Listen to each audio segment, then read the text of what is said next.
Fakta tersembunyi di bumi dari cerita Balukia, Nabi Khidir, dan Admiral Byrd. Cukup aneh di zaman sekarang ini ada wilayah sebesar Amerika Serikat yang belum pernah dilihat manusia. Lokasinya melewati kutub di belahan lain Kutub Selatan. Admiral Byrd, 1957. Bumi yang kita pijak sungguh belum sepenuhnya terjamah. Kisah masa lalu menunjukkan betapa planet ini menyisakan banyak pertanyaan yang belum terjawab, seperti yang diungkapkan oleh Admiral Byrd dan juga dari cerita Balukia dan Nabi Khidir.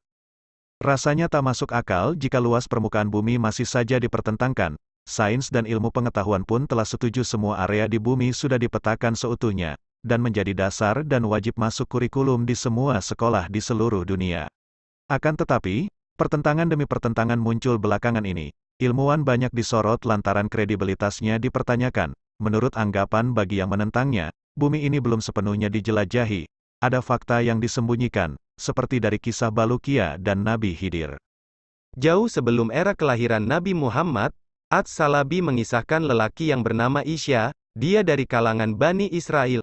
Isya merupakan salah satu ulama yang biasa membaca kisah terdahulu. Dari kitab-kitab itu dia menemukan sifat-sifat Nabi Muhammad. Semua sifat Muhammad ditulis dalam sebuah lembaran dan disembunyikan di dalam sebuah peti yang terkunci. Kuncinya dia sembunyikan di tempat yang tidak pernah diperhatikan. Isya memiliki anak bernama Balukia. Jelang wafatnya, dia berwasiat kepada Balukia agar dia menjadi hakim di kalangan Bani Israel setelahnya. Setelah beberapa lama ayahnya meninggal, tiba-tiba dia melihat sebuah peti. Peti itu didapatkannya terkunci. Dia tanyakan peti itu kepada ibunya. Ibunya menjawab, "Aku tidak tahu apa yang ada di dalam peti ini dan tidak tahu di mana kuncinya." Selanjutnya, kunci itu dihancurkan oleh Balukia dan membuka petinya. Di dalamnya, dia melihat ada lembaran yang bertuliskan sifat Rasulullah. Dari lembaran itu, Balukia juga mengetahui Muhammad akan menjadi penutup para nabi dan rasul, serta surga diharamkan bagi para nabi sehingga dia dan umatnya masuk terlebih dahulu. Setelah selesai membacanya, dia bawa lembaran tersebut kepada ulama Bani Israel. Tak kala mendengar sifat Muhammad, mereka berkata kepada Balukia, "Bagaimana bapakmu mengetahui hal ini?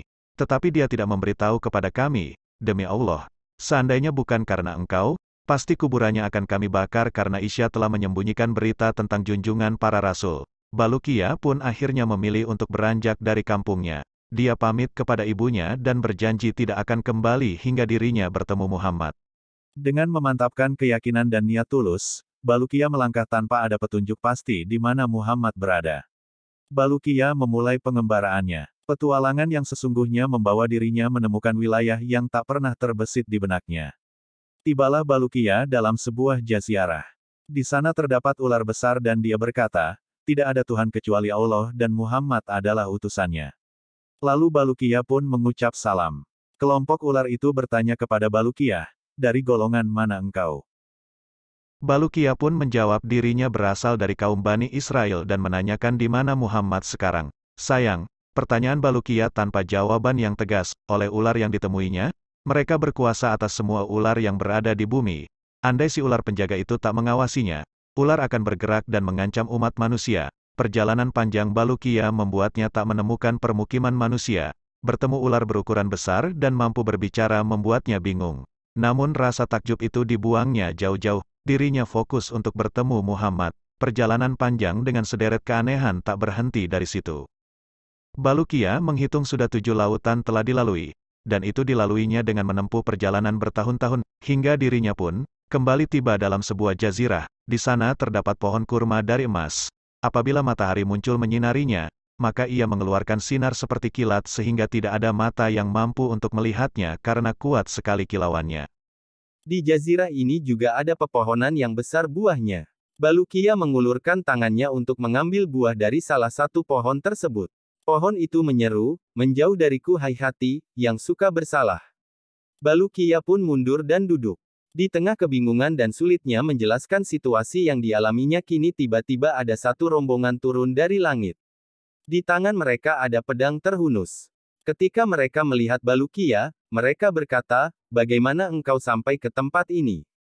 Balukia hanya memandang takjub. Beberapa saat dia berkata, "Saya dari Bani Israel, nama saya Balukia." "Lalu kalian siapa?" Mereka menjawab, "Kami adalah kaum jin yang beriman. Asalnya kami berada di langit. Kemudian Allah menurunkan kami ke bumi. Kami diperintahkan untuk memerangi jin kafir di muka bumi. Sekarang kami akan memerangi mereka. Bulukiya pergi meninggalkan mereka. Tiba-tiba ada malaikat yang besar, postur tubuhnya sedang berdiri. Tangan kanannya ada di timur, sedangkan tangan yang kirinya ada di barat. Lalu malaikat itu berkata, tidak ada Tuhan kecuali Allah dan Muhammad adalah utusan Allah. Bulukiya mendekati dan mengucapkan salam kepadanya. Malaikat itu pun bertanya kepada Bulukiya, siapa engkau? Aku adalah seorang laki-laki dari Bani Israel. Aku pergi dalam rangka mencari penutup para nabi. Lalu siapa engkau? Jawab Bulukiya. Malaikat itu menjawab, dirinya ditugaskan Allah mengurusi gelapnya malam dan terangnya siang.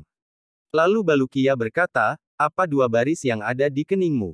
Dia menjawab, dalam dua baris tersebut tertulis tambahan malam dan siang serta pengurangannya. Aku tidak menahan malam kecuali dengan ukuran yang ditentukan. Bulukiya terus melanjutkan perjalanannya. Tiba-tiba ada malaikat yang sangat besar. Dia berkata, tidak ada Tuhan kecuali Allah dan Muhammad utusan Allah. Bulukiya mengucapkan salam kepadanya, malaikat itu pun menjawabnya. Bulukiya bertanya tentangnya, dia menjawab, aku adalah malaikat yang ditugaskan menangani angin. Aku tidak akan melepaskan angin kecuali atas izinnya. Aku menggenggam laut. Seandainya tidak demikian, tentu semua yang ada di muka bumi akan binasa. Keanehan demi keanehan, Bulukiya mencoba terbiasa dengan lingkungan yang dihadapinya. Semangat untuk bertemu Muhammad sangat menggebu-gebu. Hingga akhirnya Bulukiya tiba di Gunung Qaf. Gunung itu terbuat dari yakut hijau. Ia mengelilingi dunia seluruhnya. Karena pancaran sinar gunung tersebut, langit terlihat berwarna biru. Allah menugaskan penanganan gunung ini kepada seorang malaikat. Apabila Allah hendak mengguncangkan sebagian bumi, Dia memerintahkan malaikat tersebut untuk menggerakkan lapisan yang tersambung dari belahan bumi tersebut ke Gunung Qaf. Apabila Allah hendak menenggelamkan sebuah desa beserta isinya, maka Dia mengizinkan kepada malaikat itu untuk memotong lapisan kampung tersebut dari bumi. Bulukiya bertanya kepada malaikat itu, apa yang ada di belakang gunung ini? Di belakang gunung ini ada 40.000 kota selain kota-kota dunia. Kota itu terbuat dari emas dan perak. Tidak ada siang dan malam. Penduduknya adalah para malaikat yang tidak pernah lelah bertasbih kepada Allah, jawab sang malaikat. Bulukiya kembali bertanya, apa di belakang kota-kota itu? Dia menjawab, di belakangnya ada 70.000 hijab penghalang. Setiap hijab besarnya seukuran dunia. Tidak ada seorang pun yang mengetahui di balik hijab itu, kecuali Allah. Bulukiya pun meninggalkan malaikat itu. Dia melanjutkan perjalanannya hingga sampai ke sebuah gunung. Di sana ada malaikat-malaikat yang rupa mereka seperti kijang. Bulukiya mengucapkan salam kepada mereka, mereka pun membalasnya. Bulukiya bertanya kepada mereka, siapa kalian? Kami adalah sebagian malaikat Allah. Di sini kami beribadah kepada Allah semenjak kami diciptakan, jawab si malaikat. Lalu Bulukiya bertanya kepada mereka tentang gunung besar yang menghadap kepada mereka, yang menyinarkan cahaya seperti matahari. Lalu malaikat menjawab, itu adalah gunung dunia yang terbuat dari emas. Semua logam emas yang ada di bumi bersumber darinya. Bulukiya meninggalkan mereka. Dia melanjutkan perjalanannya hingga sampai ke sebuah laut yang luas. Di sana ada dua ikan yang sangat besar. Dia mengucapkan salam kepada mereka, dan mereka pun membalasnya. Keduanya bertanya kepada Bulukiya, siapa engkau, hai makhluk Allah? Aku Bulukiya, dari Bani Israel. Aku datang dalam rangka mencari Muhammad, penutup para nabi. Apakah kalian memiliki sesuatu yang bisa aku makan? Tanya Bulukiya. Atas izin Allah, kedua ikan itu memberinya roti. Dimakannya roti itu dan setelahnya Bulukiya tidak merasa lapar lagi. Selanjutnya, dia sampai ke sebuah jazirah. Di sana Bulukiya melihat seekor burung yang sangat besar, indah rupanya dan memiliki sesuatu yang bisa membuat akal tercengang karena keindahannya.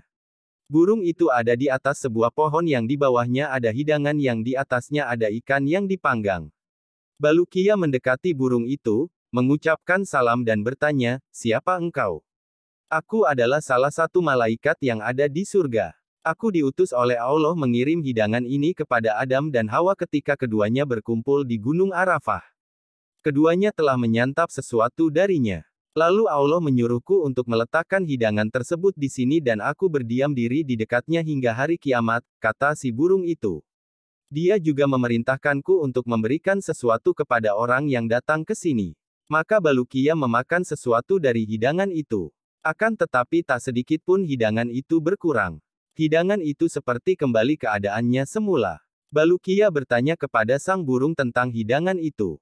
Ia menjawab, sesungguhnya makanan dunia akan berkurang dan berubah bila didiamkan. Sementara makanan surga tidak akan pernah berkurang dan berubah. Apakah ada seseorang yang pernah memakan hidangan ini? Tanya kembali Balukia. Sudah. Sesungguhnya Khidir Abdul Abbas, terkadang datang ke sini dan memakan hidangan ini. Setelah itu dia pergi lagi, jawab si burung.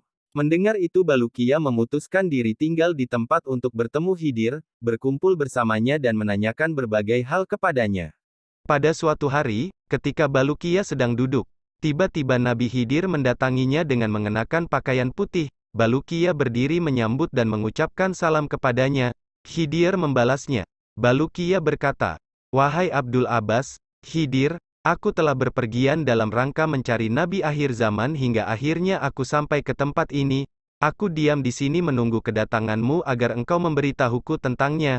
Hai Balukia, sesungguhnya Nabi akhir zaman tidak akan muncul saat ini, dan engkau tidak akan bertemu dengannya sekarang ini." Balas Khidir, "Hai Balukia, tahukah engkau berapa jarak antara kamu dengan ibumu?" Tanya Khidir kembali. Balukia menjawab, "Tidak tahu."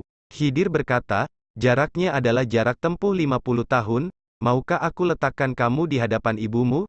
Kata Khidir.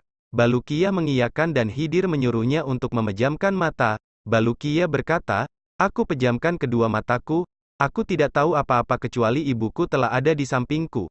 Aku buka kedua mataku, lalu aku mengucapkan salam kepada ibuku dan mengatakan kepadanya, kedatangan Balukia membuat ibunya terkejut. Pasalnya, ibunya melihat seekor burung putih telah membawa Balukia kembali ke sini. Lalu burung itu menghilang dengan cepat. Sejak peristiwa itu, Balukia menceritakan semua kisahnya kepada ibunya. Kemudian dia pergi kepada Bani Israel dan juga menceritakan hal yang dialami selama perjalanan. Dia ceritakan kepada Bani Israel dan semua keajaiban yang dilihatnya.